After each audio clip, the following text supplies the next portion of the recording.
Vamos a continuar viendo lo que la palabra del Señor nos dice en la primera carta del apóstol Juan. Así que les pido por favor que puedan estar buscando primera epístola de Juan, capítulo 2, versículo 15 al 17. Vamos a ver tres versículos que vamos a profundizar con la ayuda del Señor, que va a traer mucha luz a la vida de cada uno de nosotros. Recordemos que uno de los propósitos de esta carta es, por la cual Juan escribe, es para discernir, para diferenciar entre los verdaderos cristianos de los falsos cristianos, pero también para traer seguridad en nuestra salvación. Porque lo peor que nos puede pasar, lo peor que le puede pasar a una persona es creer que es cristiano, es creerse que ha sido salvada por el Señor cuando no lo fue en realidad. Eso es vivir en un permanente engaño, porque no va a disfrutar de este mundo como los pecadores disfrutan, aunque el disfrute de ellos sea corto, efímero, y tampoco van a disfrutar de pertenecer a la iglesia del Señor. Entonces, cuando la palabra de Dios nos examina esa luz, profundamente muestra lo que hay en el interior del corazón de cada uno de nosotros. Entonces, si no estamos en Cristo, y Dios tiene misericordia de nosotros, podemos clamarle al Señor para que nos salve. Así que vamos a la lectura de la palabra. Primera epístola de Juan, capítulo 2, versículo 15 al 17, dice así la palabra de Dios: No améis al mundo ni las cosas que están en el mundo. Si alguno ama al mundo, el amor del Padre no está en él, porque todo lo que hay en el mundo, los deseos de la carne, los deseos de los ojos y la vanagloria de la vida, no proviene del Padre, sino del mundo. Y el mundo pasa y sus deseos, pero el que hace la voluntad de Dios permanece para siempre. Mis hermanos, oremos al Señor. Padre, en el nombre de tu Hijo, en el nombre de Jesucristo, te rogamos que nos des entendimiento de tu palabra, que podamos profundizar hasta donde tú permitas, Señor, de esta rica palabra tuya, Señor. Mostrarnos tu sabiduría por medio de tu palabra. Que tu palabra nos examine a nosotros, qué es lo que hay en el corazón de cada uno de nosotros, Señor. Si verdaderamente está Cristo o hay muchas cosas de este mundo todavía, Señor. Ayúdanos a discernir qué es lo que hay en nosotros, Señor, si estamos en Cristo o no lo estamos, si nuestra vida está completamente entregada a ti, Señor, o solamente estuvimos engañados en este tiempo. Padre, santificanos por medio de tu palabra es verdad, y esa verdad nos santifica. Te agradecemos en el nombre de Cristo. Amén. Uno de los propósitos, como le decía, de esta carta es la certeza de la salvación. A la vez dejar bien en claro quiénes son los que realmente están en Cristo y quiénes no. Recordemos lo que el apóstol Juan escribió en el primer capítulo de esta primera carta, en el versículo 5. Dice: este es el mensaje que hemos oído de él y os anunciamos. Dios es luz y no hay ninguna tinieblas en él.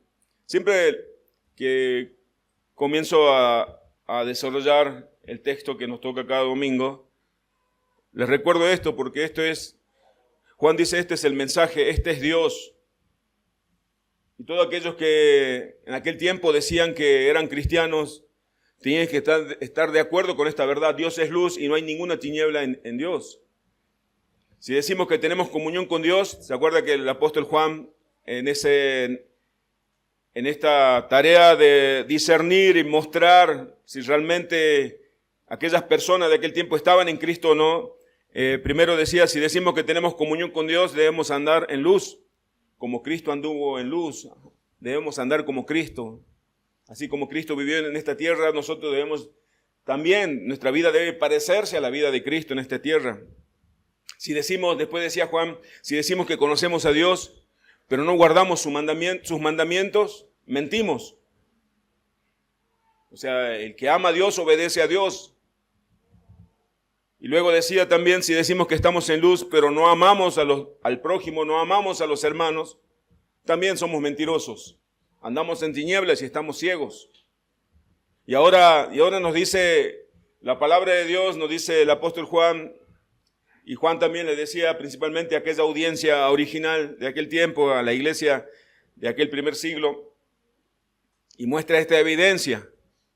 Si ustedes dicen que aman a Dios, pero también aman al mundo, en realidad ustedes no son amados por Dios. Si dicen que aman a Dios, pero también aman al mundo, entonces están mintiendo, no aman a Dios. Porque no se puede amar a Dios y a la vez al mundo. Así que el primer punto que voy a intentar desarrollar es el versículo 15. Son 3 versículos, así que cada versículo va a corresponder a un punto. No amen al mundo, el primer punto. El versículo 15 dice, no améis al mundo. Es una declaración contundente, categórica. No amen al mundo, ni las cosas que están en el mundo. Si alguno ama al mundo, el amor del Padre no está en él. Y siempre si alguien nos llegara a decir, no amen al mundo, amen a Dios, la respuesta rápida que nosotros daríamos sería la siguiente: no, yo amo a Dios. Por supuesto que no amo al mundo, yo amo a Dios. Pero después Juan dice en este mismo versículo, ni las cosas que están en el mundo. Ahí cambia todo. Porque si alguno ama al mundo, el amor del Padre no está en él. Y esto es terriblemente serio. Quiere decir que si el amor del Padre no está en nosotros, no somos amados por Dios. Y si no somos amados por Dios, nosotros tampoco le amamos a Dios. El apóstol Pablo, cuando escribía la carta a la iglesia de los Efesios, él comparaba la relación que tiene la iglesia con Cristo, Cristo con la iglesia, con la relación del matrimonio, el esposo y la esposa. Los esposos, dice Pablo en la carta a los Efesios, que no lo vamos a leer, deben amar a sus esposas como Cristo ama a la iglesia. Y las esposas deben sujetarse a sus esposos como la iglesia se sujeta a Cristo. Fíjese qué comparación más sublime. Esto es muy importante para todo lo que decimos que Cristo es nuestro Señor. La relación con Cristo con la iglesia es una relación de amor. Y si hablamos de una relación de amor, entonces hablamos de una relación de fidelidad. Esta palabra cambia cualquier perspectiva errada. La relación que tiene Cristo con la iglesia es una relación de un amor fiel. El amor está asociado, concatenado directamente, inseparablemente con la fidelidad. Podemos decir también el amor va de la mano con el compromiso, pero hoy estamos viendo la fidelidad. Seguir a Cristo significa no andar en la misma corriente de este mundo. Así lo dice el apóstol Pablo también en la carta a los Efesios, en el capítulo 2, no seguimos la misma corriente de este mundo, según el príncipe de este mundo, que es Satanás. Antes sí andábamos según la corriente de este mundo, hacíamos la voluntad de nuestra carne, los deseos de nuestra carne. Seguir a Cristo significa no andar en la misma corriente de este mundo.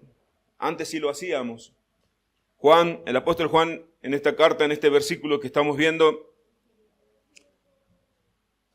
nos pone a nosotros hoy delante de la palabra de Dios. Juan, cuando escribía esto a la iglesia de aquel tiempo, también quería confrontarlo con la misma palabra de Dios, ponerlo delante de la palabra de Dios, con el propósito de una autoexaminación. Hoy es la palabra de Dios que está delante de usted. Hoy es la palabra de Dios que le dice a usted que si ama este mundo, usted no ama a Dios. Hoy es la palabra de Dios que nos dice a nosotros, me dice a mí, si yo amo al mundo, mi corazón está compartido con el mundo y Dios, eso es mentira. Porque la relación que debemos tener con Dios es la misma relación que tiene un esposo con una esposa, la esposa con el esposo. El esposo no puede decirle o la esposa no puede decirle a su esposo, esposo mío, te amo, pero quiero que sepa que también amo a otra persona, a otro hombre. O el esposo no puede decirle a su esposa, esposa amada, te amo, pero también amo a otra mujer. No existe, no es amor. El apóstol Juan confrontaba a la iglesia de aquel tiempo, los creyentes de aquel tiempo, porque los gnósticos, aquellos que ponían la sabiduría por encima de la santidad, la sabiduría por encima de la piedad, aquellos que negaban que Cristo vino a este mundo a representarnos a nosotros según nuestra semejanza, el Dios Hijo se encarnó, nació de una mujer para representarnos a nosotros para aquella perfecta obra salvífica, aquella perfecta obra y gloriosa obra de la salvación. Ellos negaban la humanidad de Cristo.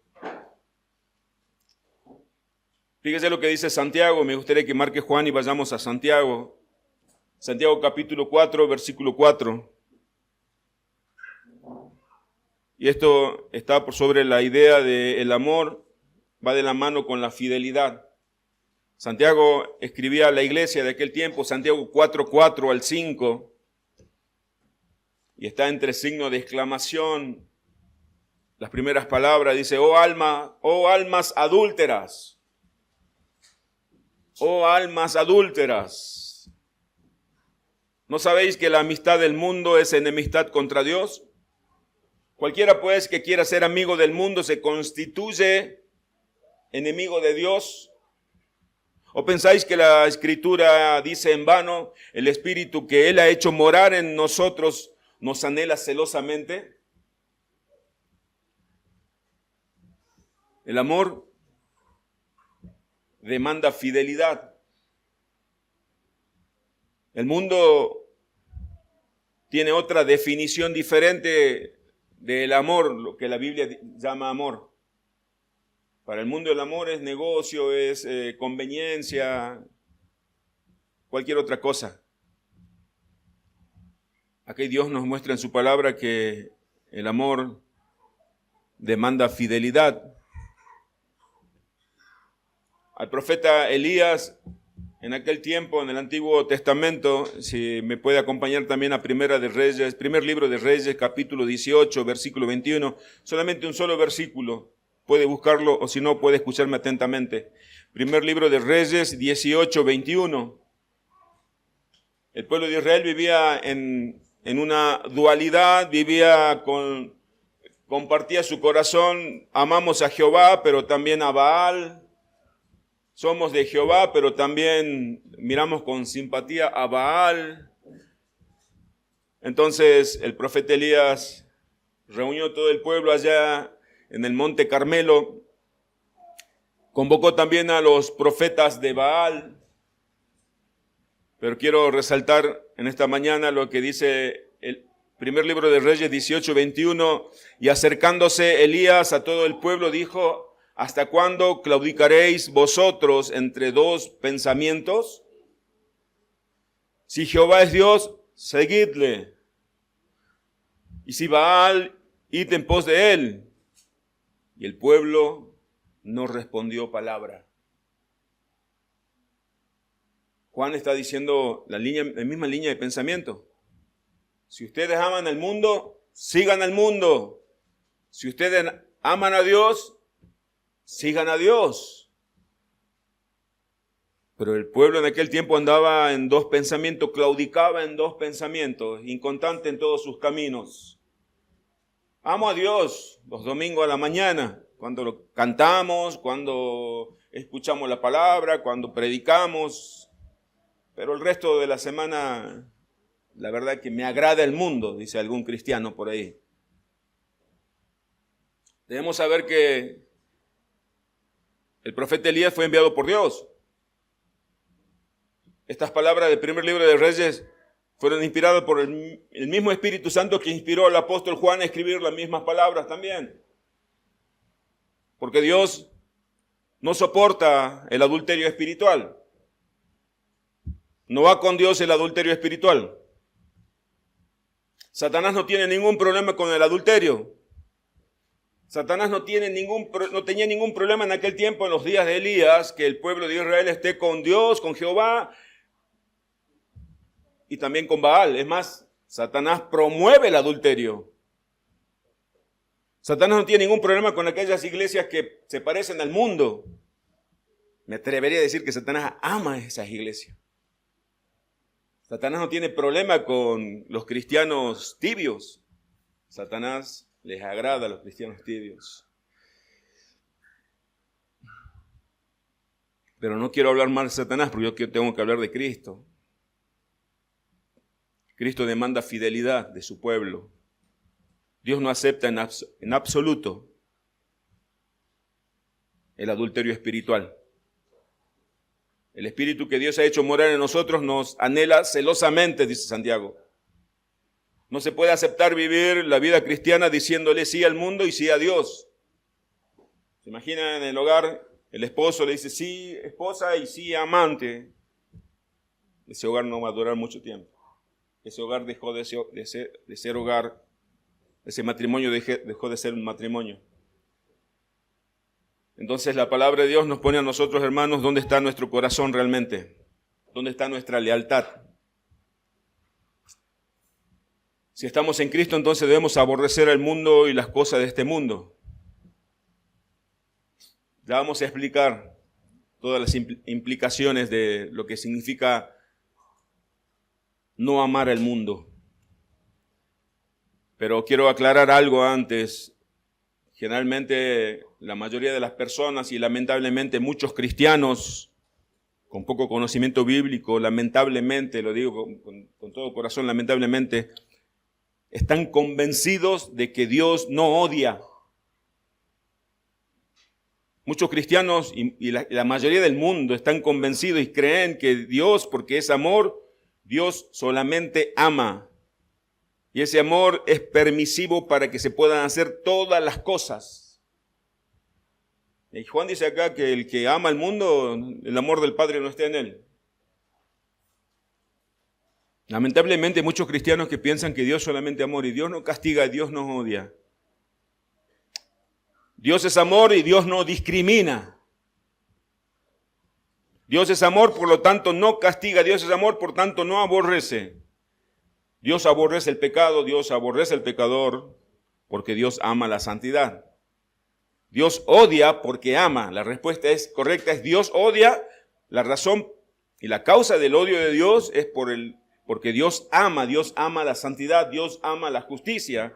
La afirmación es que Dios aborrece el pecado porque ama su santidad, ama la santidad. No es una contradicción, sino una consecuencia directa de su carácter. Ese Dios no me gusta mucho, quizás alguien podría decir. Dios no odia por capricho, sino porque su amor, por lo bueno, por lo puro, por lo justo, lo lleva a rechazar todo lo que atenta contra su carácter. ¿Sabe cuál es la prueba del odio de Dios al pecado? La cruz de Cristo.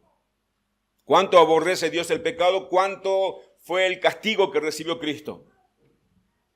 La justicia de Dios, la santidad de Dios demandaba que sea castigado el pecador, nosotros, pero Cristo ocupó nuestro lugar. Así que aquel que dice que Dios no odia, Dios no aborrece, está negando la cruz de Cristo en cierta forma. Pero para que podamos entender aún más, imaginemos a una persona que ama profundamente a los perros. ¿Bien? ¿Conoce a alguien que ame profundamente a los perros? Ese amor que tiene hacia esos animalitos no es pasivo. Nos lleva a cuidar a los perritos, a protegerlo, a todo tipo de perritos. Si encuentra a un perrito en la calle, lo protege, lo cuida. Y busca el bienestar de esos animalitos. Ahora bien, si esa persona ve a alguien que maltratando a un perro, ¿cómo va a reaccionar? Con indignación. Va a reaccionar con rechazo. Incluso va a reaccionar con enojo. No porque le guste odiar, sino porque el maltrato contradice todo lo que esa persona ama. Porque el amor no es pasivo. El amor demanda protección, cuidado, rechazo a todo lo que sea contrario al carácter de Dios. Así como el amor que tienen algunas personas de una forma muy especial hacia esas mascotas, le implica aborrecer el maltrato animal. El amor de Dios por la santidad implica aborrecer el pecado.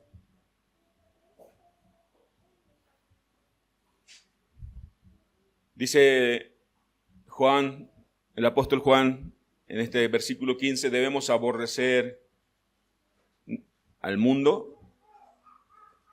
¿Que acaso debemos aborrecer al mundo creado? Juan 3:16 dice que Dios ama al mundo y ahora Juan dice que debemos aborrecer al mundo. El término mundo en el original es cosmo, es un orden, en orden de Dios, un conjunto de personas, un conjunto de elegidos. No se refiere al mundo creado, no se refiere a la creación. Dios es el creador de todo lo que existe. Cuando Dios creó todo lo que Él hizo con su palabra, contempló toda la creación y Él consideró que fue bueno todo lo que Él hizo. Todo lo creado por Dios es bueno en sí mismo, pero cuando se vive de acuerdo al contexto adecuado, con equilibrio, dentro de la voluntad de Dios, y ahí podemos entrar en muchas cosas, en muchos aspectos, sino que el pecado fue lo que arruinó todo.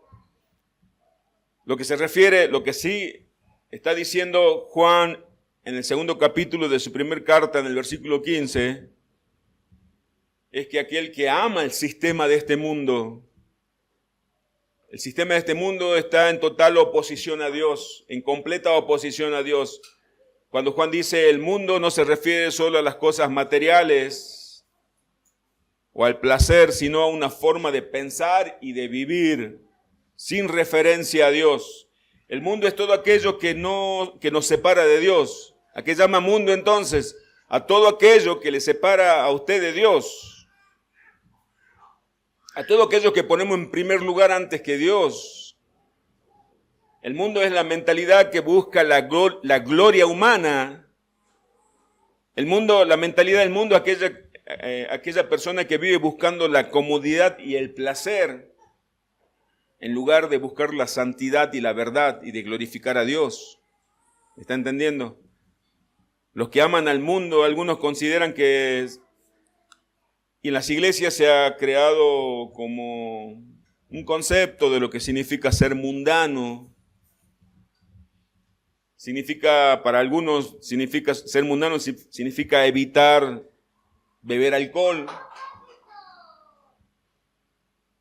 Yo no soy mundano porque yo no bebo alcohol, yo no soy mundano porque no voy al cine, soy mundano porque no voy a bailar, yo no soy mundano porque no voy a la obra de teatro. Entonces ponemos rótulo a las cosas y decimos yo no soy mundano. Y podemos ser mundanos sin haber practicado todas esas cosas. Algunos piensan que por cumplir ciertas restricciones, entonces siente una gran satisfacción porque no soy mundano, creyendo que así estamos libres de la mundanalidad. Dios me salve de ser como aquellos. Seguramente ustedes y yo conocemos personas que no toman alcohol, personas que no van al cine, personas que no bailan, personas que no hacen nada mal a nadie, personas con una excelente y alta moralidad, pero todas esas cosas no los hace cristianos.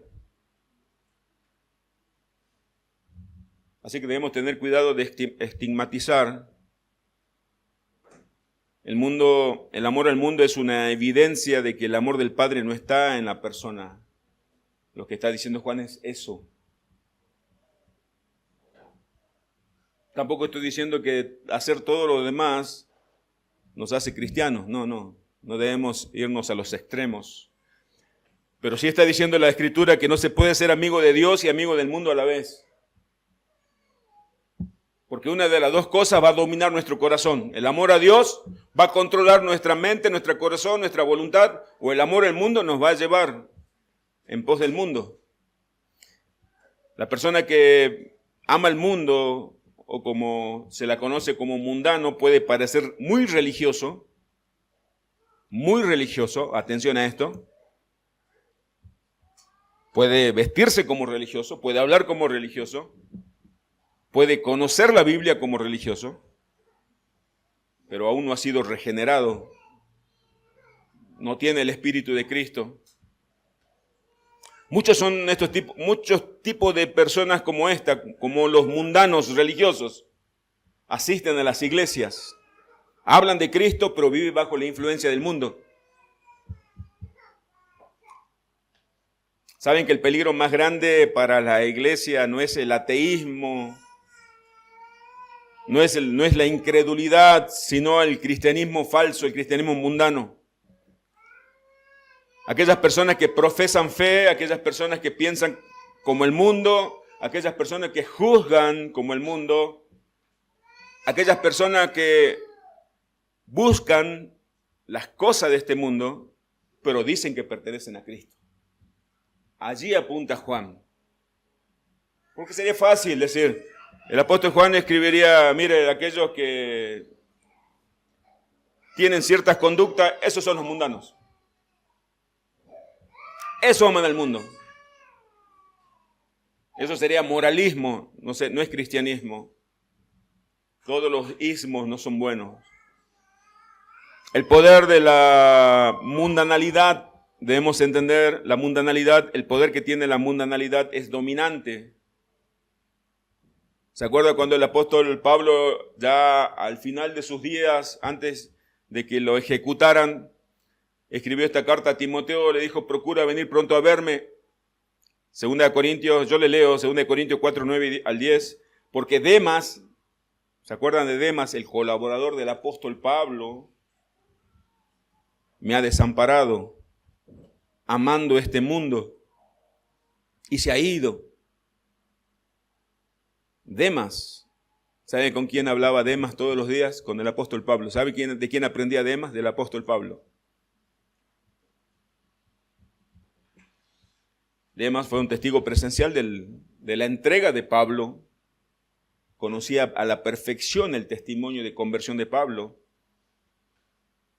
Pero el amor hacia el mundo lo apartó. No debemos minimizar el poder dominante de la mundanalidad. Vieron que hay cristianos en este tiempo, nosotros somos cristianos maduros. Nada nos puede perturbar. La verdadera conversión implica una ruptura radical con el mundo. Alguien que se convirtió verdaderamente rompió toda relación con el mundo. Ser cristiano, mis hermanos, no es simplemente mejorar la conducta sin haber sacado el mundo del corazón. Ser cristiano significa haber sido puesto en el reino de Cristo. Eso significa ser cristiano.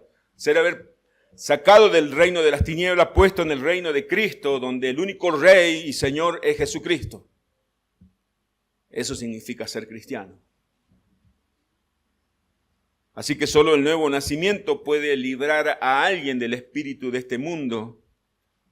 ¿Saben por qué? Porque el hombre natural, y cuando digo el hombre natural es el hombre que no tiene el Espíritu Santo, ama al mundo. ¿Se acuerda cómo? Ahora le hablo a los hermanos, a las hermanas. ¿Se acuerda cómo amábamos nosotros al mundo? Amábamos al mundo y las cosas de este mundo.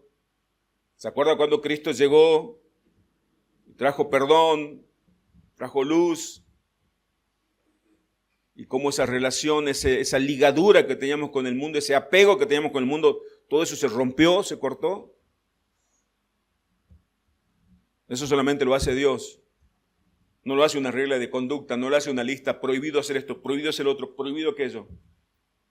Es un mandamiento de hombres, lo llama el apóstol Pablo cuando escribe a los Colosenses.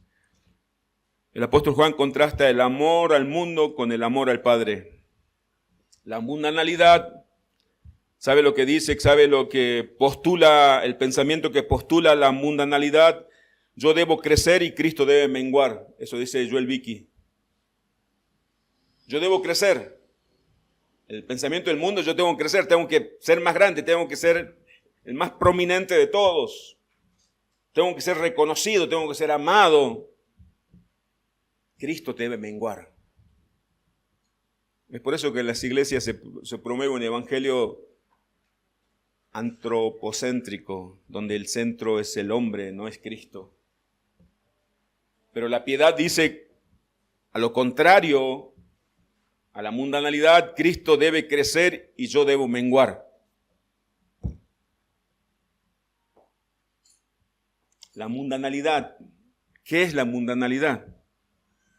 En el versículo 16, el apóstol Juan, el segundo punto vamos a ver ahora, el título es el segundo punto, la mundanalidad. ¿Qué es la mundanalidad? Versículo 16 de la primera carta de Juan, capítulo 2, porque todo lo que hay en el mundo, aquí entra en detalle Juan qué significa amar el mundo, los deseos de la carne, los deseos de los ojos y la vanagloria de la vida no proviene del Padre, sino del mundo. ¿Pero qué es la mundanalidad? Está conmigo, está atento, ¿verdad? Romanos 12:2 dice el apóstol Pablo, Romanos 12:2. No os adaptéis a este mundo. En la versión Reina Valera dice, no se conformen a este mundo, sino transformaos por mediante la renovación de vuestra mente, para que verifiquéis, para que comprueben cuál es la voluntad de Dios, lo que es bueno, aceptable y perfecto. Pablo también le escribía luego de haber predicado el Evangelio por 11 capítulos a la iglesia que se encontraba en Roma, no se hagan igual al mundo, sino que sus pensamientos renueven su mente, su entendimiento, sea renovada su mente para que su manera de vivir también sea transformada. La mundanalidad entonces se presenta como algo inofensivo, algo inofensiva. El pecado sabemos que no siempre se muestra como lo que realmente es. La mundanalidad ha permeado las iglesias porque el pragmatismo indica que el fin justifica los medios. Si acá tenemos que cantar hip hop, rap, hacer una obra de teatro con tal de ganar almas, todo vale. No es así. La iglesia no se tiene que parecer al mundo. La iglesia tiene que impactar al mundo. La iglesia tiene que transformar al mundo o procurar hacerlo. Porque el pecado no se presenta como tal. El pecado, la mundanalidad no se presenta como algo que está contra Dios, sino se presenta como algo aceptado por Dios. La mundanalidad no se presenta siempre como algo inmoral. La mundanalidad, el amor al mundo, es de hecho más profunda que cualquier otra cosa externa y visible. Puede incluso disfrazarse de religión, puede disfrazarse de piedad o de autonegación. La mundanalidad, el amor al mundo, significa volverse como el mundo. Eso significa mundanalidad, hacerse igual que el mundo. Mis hermanos, esto comienza en la mente. Comienza en el corazón. El hombre interior no solo la primera vez se manifiesta en conducta externa, porque a veces se oculta. Está muy dentro del corazón, con una apariencia de piedad, pero el corazón está apasionado por el mundo. El corazón se mueve al mismo ritmo de este mundo. Así piensa la persona que ama el mundo, pero está sentada en una silla de la iglesia. Este mundo es el ámbito de una humanidad caída. Y la mundanalidad entonces es cualquier actividad humana hecha sin Dios o en contra de Dios. El pensamiento de la mundanalidad, el corazón de la persona que ama el mundo se rebela contra Cristo. Porque no todo lo que dice la palabra de Dios le parece bueno, agradable y perfecto, como dice Romanos 12:2. Le cuesta aceptar la voluntad de Dios, no acepta vivir en escasez. porque eso va en contra de mi voluntad. Entonces Dios tiene que estar en desacuerdo también, porque pone en primer lugar, antes que cualquier otra cosa, su comodidad, descuidando la santidad, descuidando la vida espiritual, descuidando todas las cosas. La mundanalidad se revela contra Cristo, negándose a reflejar y hacer todas las cosas para la gloria de Dios, por la cual nosotros fuimos creados.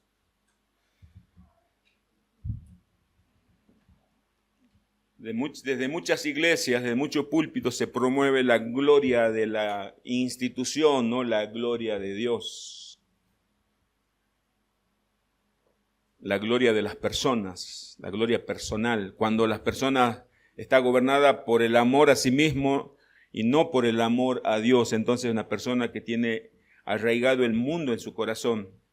Así que la mundanalidad se manifiesta por una alta preocupación material y temporal, y no por lo espiritual y lo eterno. O sea, en otras palabras, el corazón del mundano es un corazón que no tiene contentamiento. Solamente hay contentamiento cuando se hace su voluntad. El apóstol Juan da más detalles cuando dice, versículo 16, porque todo lo que hay en el mundo, los deseos de la carne, los deseos de los ojos, la vanagloria de la vida, no proviene del Padre, sino del mundo. Ahora, la iglesia tiene 2000 años y muchos cristianos en algunos tiempos dijeron, bueno, vamos a apartarnos del mundo, nos vamos a meter en monasterios. Y ahí nació el ascetismo. Otros cristianos protestantes dijeron, vamos a hacer una comunidad aparte, vamos a aislarnos de la sociedad, de la tecnología. Y por eso existen grupos o sectas como los Amish. Entonces, ¿cómo vivimos en este mundo? Nosotros debemos entender algo que dijo el Señor Jesucristo. Somos creyentes, fuimos alcanzados por la misericordia de Dios. Estamos llamados a vivir en medio de este mundo, pero a no ser parte de este mundo. Hay una gran diferencia vivir en el mundo y otra cosa es muy diferente ser parte de este mundo. Nuestra vida debería ser como la de un barco que flota sobre las aguas que están en el mar. Ese barco está sobre el mar, pero no pertenece al mar. ¿Saben cuándo ocurre un problema? ¿Se acuerdan del Titanic? Iba atravesando el mar Atlántico. El problema ocurrió cuando el agua le comenzó a meter dentro del barco. De la misma manera, no hay ningún problema que el cristiano viva entre personas de este mundo. Por supuesto que no. El peligro está cuando el mundo entra en el corazón del cristiano. La iglesia estamos nosotros medio de incrédulos, personas que odian a Dios. Estamos en un mundo caído. Dios sabe eso, no hay problema. El problema es cuando el mundo entra en el corazón, cuando el agua se le mete dentro del barco, ahí se comienza a hundir. Lo mismo pasa con la vida del cristiano. Yo puedo andar en este mundo, sí, pero con mucho cuidado. No vayas a encontrarte con un iceberg y tu casco se rompa y después empiece a entrar agua del interior tuyo, te hundas. Debemos actuar con prudencia. Si pensamos que como cristianos podemos estar y hacer cualquier cosa, juntarnos con cualquier tipo de personas, hablar lo mismo que los demás y nada nos va a afectar ni contaminar, estamos equivocados también. Atención a esto.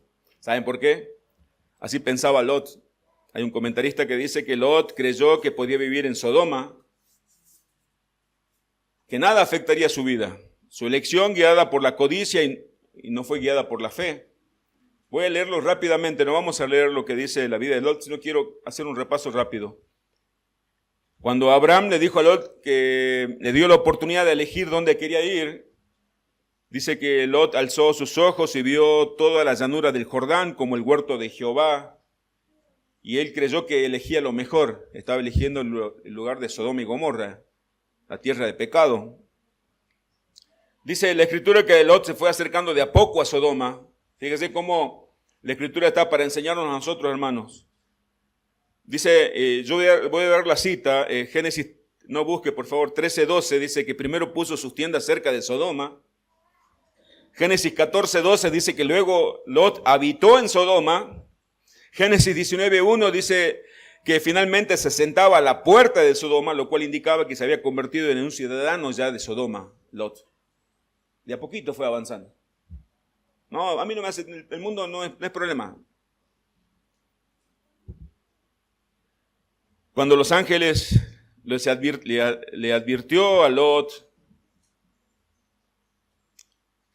y Lot fue a advertirle a sus yernos, los yernos de Lot no lo tomaron en serio, Génesis 19:14.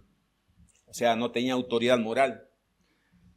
Su testimonio había perdido peso, su familia no veía en Lot una fe verdadera y no había autoridad espiritual.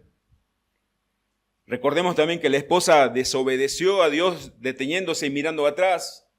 Eso indica que el corazón de ella estaba todavía en Sodoma.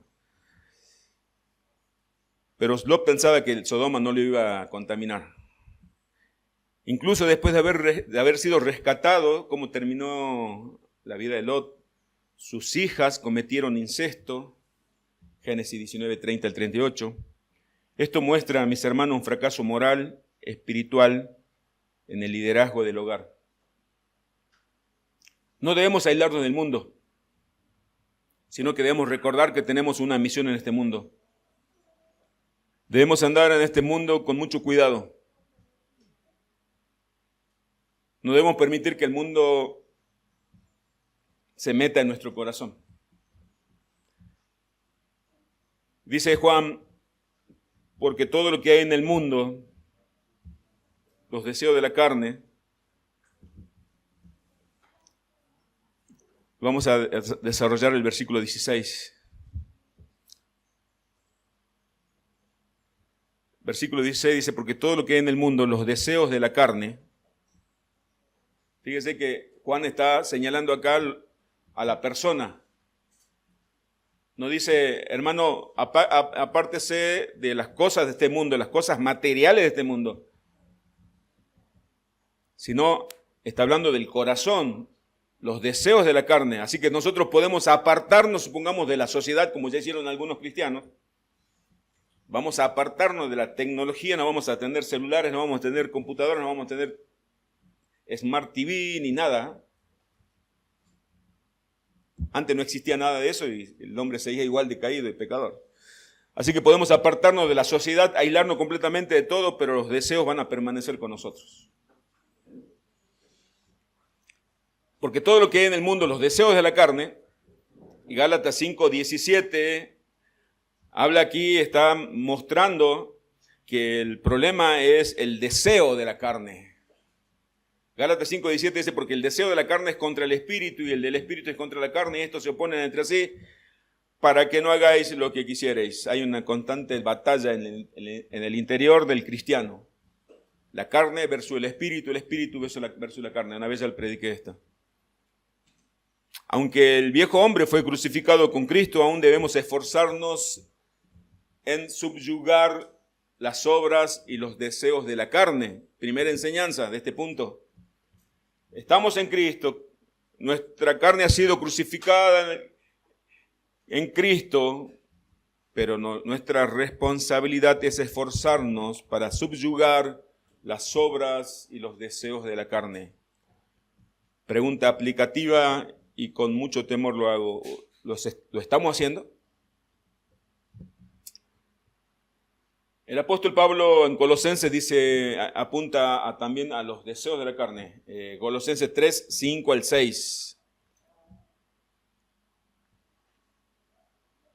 Haced morir pues lo terrenal en vosotros. Palabra de Dios a la iglesia de Dios. Hagan morir lo terrenal en ustedes. 2 puntos. Fornicación. Eso quiere decir que hay esos deseos. ¿Estoy hablando con seres humanos igual que yo o estoy hablando con ángeles?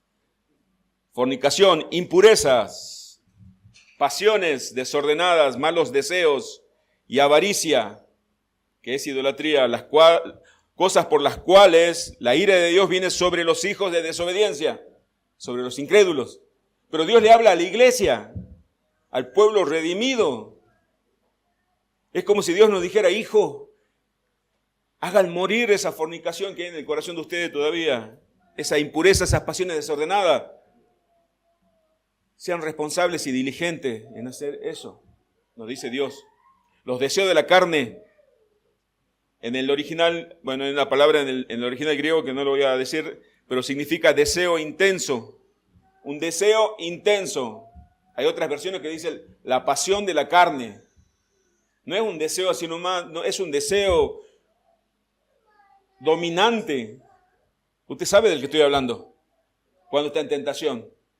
El anhelo, las ganas de hacer lo que tenemos ganas de hacer. La codicia, queremos poseer eso. Se refiere a los apetitos desordenados del ser humano. Al placer, a la satisfacción física o emocional. Aquello que no tiene control ni obediencia a Dios. Hay ejemplos, la gula, la lujuria, la pereza, la comodidad excesiva. Algunas personas trabajan excesivamente para buscar más comodidad. Otras personas no trabajan para buscar más comodidad también. Fíjese que la comodidad está dentro de esos deseos de la carne. Y nosotros siempre relacionamos con lo sexual, también está lo sexual, lo perverso. Pero también está la comer desmedidamente y tomar desmedidamente, porque la carne demanda eso. Así como los placeres sexuales, también hay un placer que el hombre busca. Por eso dice la Escritura, dice que comamos o bebamos, hagamos todo para la gloria de Dios. Los deseos de los ojos, dice luego Juan. Los ojos representan la puerta abierta a la codicia y a la envidia. Depende de lo que nosotros miremos con la codicia. Los deseos despertados por lo que se ve. Quiero tener esa casa. Quiero tener ese auto. Quiero comprarme esa ropa. Quiero comprarme esos zapatos, esas zapatillas. Quiero ese hombre, quiero esa mujer. Todo lo que ambiciona, todo lo que se ve, el hombre ambiciona. Nunca está conforme con nada, nunca se satisface. Mirar con envidia lo que otros poseen, a eso se refiere. Desear lo que no es nuestro. Vivir de acuerdo al impulso del consumismo. Compro esto me va a dar satisfacción. Al otro día ya no me satisface, voy a buscar de otra cosa. Esa persona ama el mundo y en el corazón de esa persona no está Dios. Se trata de una persona superficial, centrada en lo material solamente, que se deja llevar por los deseos mundanos como la avaricia, la codicia, y alguien que busca también el deseo de los ojos significa que alguien que busca destacarse y lucirse, atención, preocupado principalmente por su imagen, por su apariencia exterior, obsesionado por sus aspectos, o sea, en otras palabras, solamente le interesa cómo los demás lo ven a ellos. No tienen en cuenta cómo Dios lo está viendo. A aquellas personas le importa más la opinión de los demás que lo que dice Dios de él. Así vive el mundo, en una constante apariencia. No encuentran contentamiento en Dios, porque no conocen a Dios. Por eso que la Biblia nos recomienda que debemos huir de esa lujuria de los ojos. Job, ¿se acuerda que Job, doy la cita solamente, Job 31:1, Job dice, hice pacto con mis ojos, pues ¿cómo pues había yo de mirar a una virgen? Pactar con los ojos. No darnos la libertad de ver todo lo que queramos ver, que nuestra curiosidad no nos domine. Para eso tenemos que practicar la autonegación. La autonegación. No me mire así enojado. El Señor Jesucristo dijo a aquel que quiera ser su discípulo, niégase a sí mismo. Tome su cruz y sígame. Todo esto si está el Espíritu Santo de Dios en usted, pero si usted quiere hacerlo sin el Espíritu, eso es legalismo, eso es otra cosa que no va a durar mucho. los deseos de los ojos, Satanás actúa o trabaja perseverantemente para atraer nuestros ojos al entretenimiento del mundo. Recordemos que así lo tentó a nuestros primeros padres por los deseos de los ojos. Cuando Eva se acercó a contemplar el fruto prohibido y Satanás aprovechó para hablarle y hacerle creer que Dios era un Dios egoísta, tirano. Y luego dice Juan, la vanagloria de la vida, la jactancia, la arrogancia, el orgullo ostentoso, cosas contra las cuales tenemos que luchar, hermanos, constantemente. Esto también se disfraza de piedad, se disfraza de todo para la gloria de Dios. Los cristianos somos hábiles para rotular todo para la gloria de Dios, por supuesto, ¿no? Pero se trata de una actitud de orgullo basada en lo que uno posee o lo que se logra o lo que logra. La búsqueda del reconocimiento, del estatus, del éxito, del poder, todo sin Dios. Por eso se hacen templos, megas iglesias. Todo en nombre de Dios. Por eso algunos cristianos, entre comillas, cuentan grandes hazañas, todo en nombre de Dios, y de los púlpitos se autoexaltan. La soberbia de quien se gloría en sus bienes o posición o habilidades, de eso habla cuando habla de la vanagloria. La vanagloria de la vida, dice Juan, es cuando deseamos recibir gloria.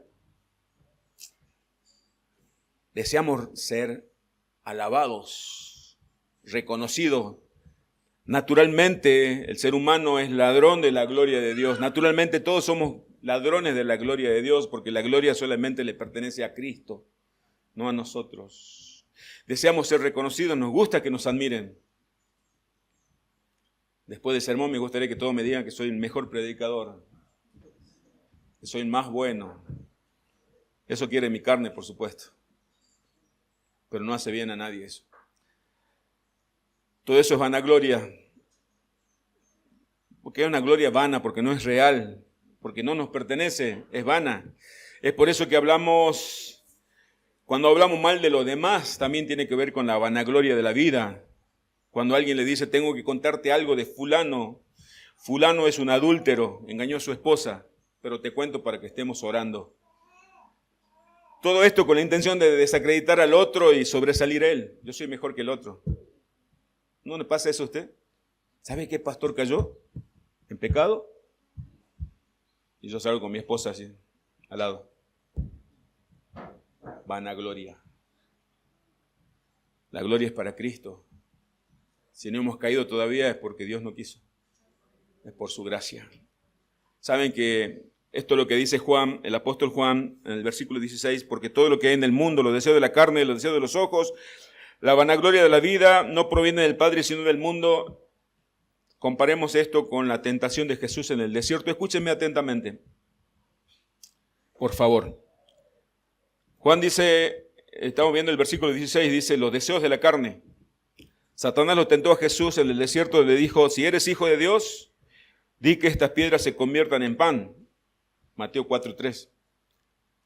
Satanás apeló al apetito físico de Cristo, buscando que Jesús actuara independientemente del Padre, fíjese, escúchenme con atención, para satisfacer su necesidad legítima. Tenía hambre Jesús. Era tentar a Cristo, lo tentó a Cristo para que use Cristo su poder divino para complacerse a sí mismo.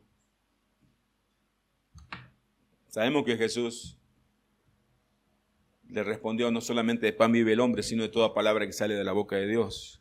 Luego Juan dice, el deseo de los ojos. Satanás cuando lo tentó a Jesús le mostró todos los reinos del mundo, toda la gloria de este mundo.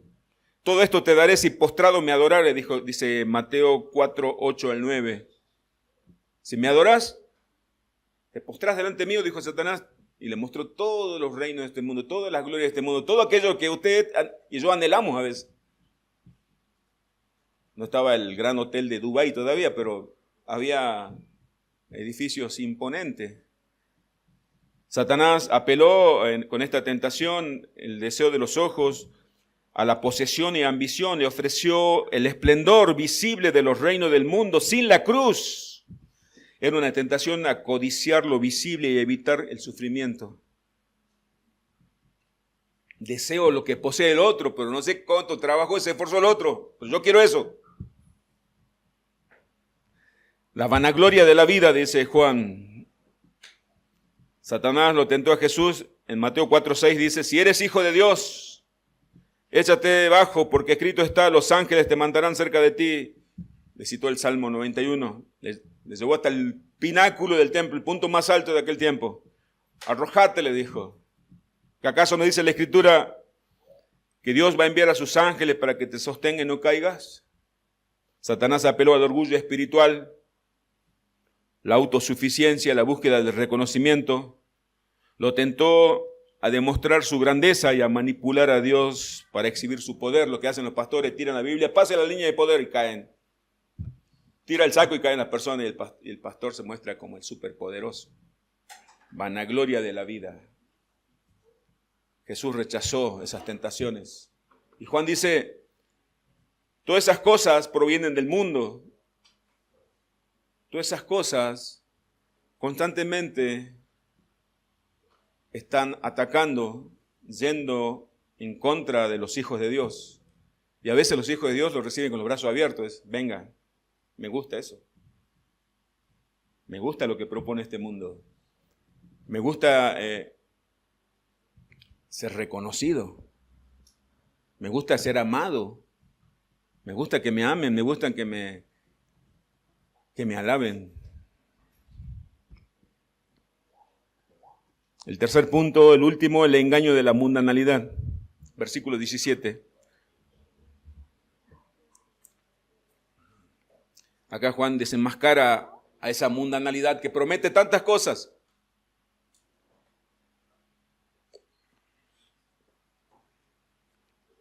El mundo pasa y sus deseos. Pero el que hace la voluntad de Dios permanece para siempre. El mundo está bajo el dominio del pecado, esclaviza a las personas, las somete a vivir de acuerdo al sistema perverso de pecado. El mundo le promete felicidad y plenitud. Esforzate, haz lo que te digo, así como Satanás, arrodíllate y te daré todos los reinos de este mundo, porque me pertenecen a mí. El mundo sigue, mis hermanos, con el mismo discurso, prometiendo felicidad y plenitud. Y ese mundo a veces predica desde las iglesias o desde algunos cristianos también. Pero un día todo esto se terminará. Cuando venga el Señor Jesucristo a pedir cuentas, rendiciones de cuenta a cada ser humano, creyente y no creyente. Dice que todo luego será destruido, así vimos en la carta de Pedro. Pero, ¿saben qué ilustra mucho mejor este último versículo de Juan y el engaño de la mundanalidad? La vida de Lot, que ya vimos hace un momento. Escúchenme con atención.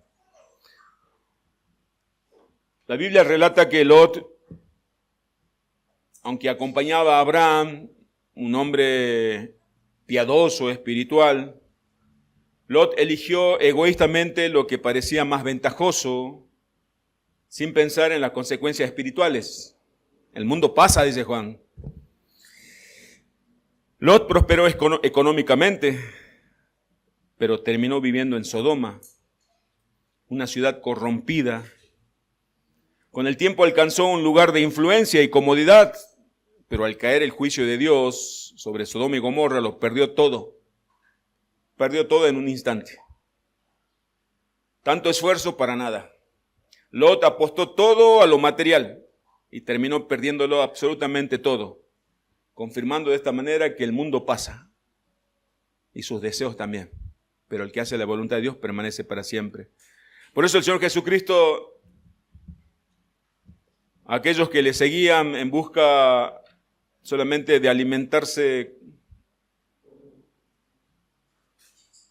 humanamente, comer pan y pescado que él le había dado, Jesús le habló a esa gran multitud diciendo, trabajad no por la comida que perece, esfuércense no solamente por lo material, sino por la comida que a vida eterna permanece, la cual el Hijo del Hombre os dará, porque a este señaló Dios el Padre. Iglesia del Señor, nos esforcemos en la gracia por lo espiritual, por lo que glorifica a Dios, porque este mundo un día va a pasar. Y ahora, para terminar, examinemos cada uno de nosotros, que el Señor nos ayude a esto. Examinemos nuestros corazones, examinemos cada uno nuestro corazón. Todo lo que hacemos, todo lo que usted hace en todos los ámbitos, eclesiásticos, fuera de lo que es eclesiástico, ¿lo hace para la gloria de Dios o lo hace para su propia gloria? Si quiere superar académicamente, laboralmente, económicamente, socialmente, ¿lo hace para la gloria de Dios? Realmente podemos decir para la gloria de Dios, pero tenemos un Dios que conoce el corazón. No les recomiendo que hable solamente de labios para afuera, de verdad les digo.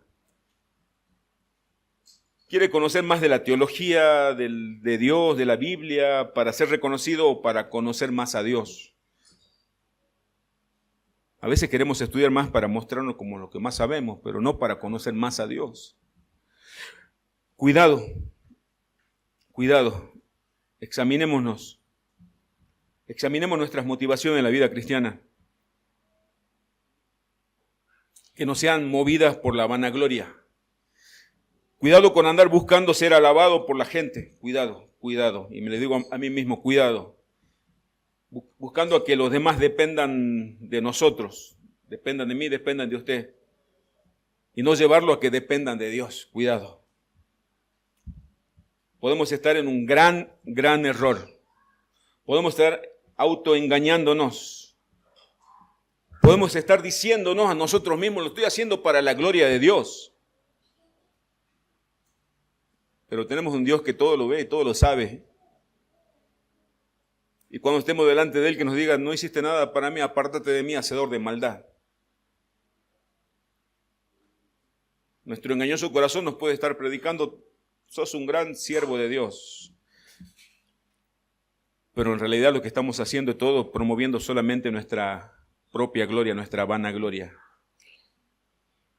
Cuando nos mentimos que servimos a Dios, hay iglesias, gente que dice sirvo a Dios y mis hijos sirven a Dios, toca la batería, toca la guitarra, bailan los panderos, pero se sirven a ellos mismos. Nosotros podemos estar también diciendo yo sirvo a Dios y nos estamos sirviendo a nosotros mismos. Estamos sirviendo a un ídolo que se ha vestido de piedad, pero sigue siendo ídolo al fin. Que nuestra devoción sea solamente a Cristo. Que nuestro servicio sea solamente a Él. No olvidemos que somos vasos de barro. Somos portadores de la gracia de Dios, somos portadores de su Espíritu, somos portadores del nombre de Cristo, pero somos vasos de barro. Hay una historia que siempre le cuento. Dice, cuando Jesús entró a Jerusalén montado en un pollino y el pueblo cantaba, Hosana, Hosana, bendito el que viene en el nombre del Señor, todos alababan al Señor. Algunos dijeron, usando como para una ilustración, que el burro se creyó que le decían a él, que toda la gente lo alababa a él.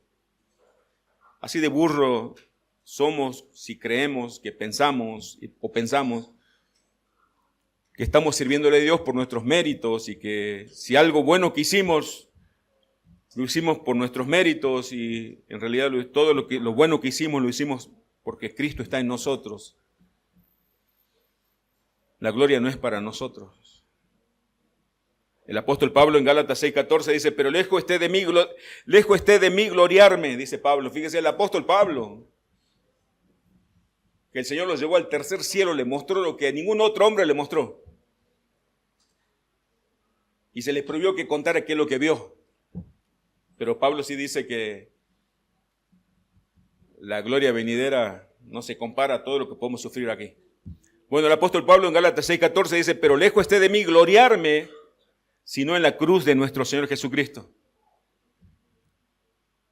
Pablo tenía temor de gloriarse, de tomar la gloria que le pertenece a Cristo. Dice, ¿por quién el mundo me es crucificado a mí y yo al mundo? Fíjese cómo Pablo sabía que la vanagloria está ligada a este mundo.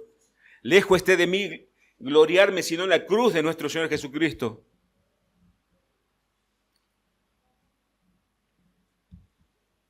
La solución, la medicina para esto es el amor. Nosotros no vamos a poder luchar contra los deseos de la carne, contra la vanagloria, contra los deseos de los ojos, si el amor de Cristo no está en nosotros.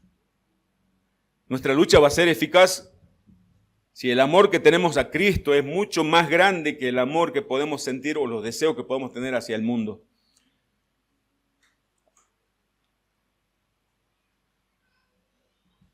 Juan, en esta misma carta, ahora sí les pido que busque, ya para terminar, capítulo 5, versículo 3 en adelante. Acá Juan, Dios le muestra a Juan para que nos revele la solución a este mundo que nos quiere poseer. Pues este es el amor de Dios, que guardemos sus mandamientos, y sus mandamientos no son gravosos, porque todo lo que es nacido de Dios vence al mundo. Y esta es la victoria que ha vencido al mundo, nuestra fe. Versículo 5. ¿Quién es el que vence al mundo sino el que cree que Jesús es el Hijo de Dios? La iglesia ha sido llamada y es vencedora de este mundo. Los que no son de Cristo, está diciendo Juan, aman al mundo. Pero los que son de Cristo aborrecen al mundo porque aman a Dios. Los que son de Cristo ama todo lo que Dios ama y aborrece todo lo que Dios aborrece. Al Señor sea la gloria. Padre, te damos gracias por tu palabra.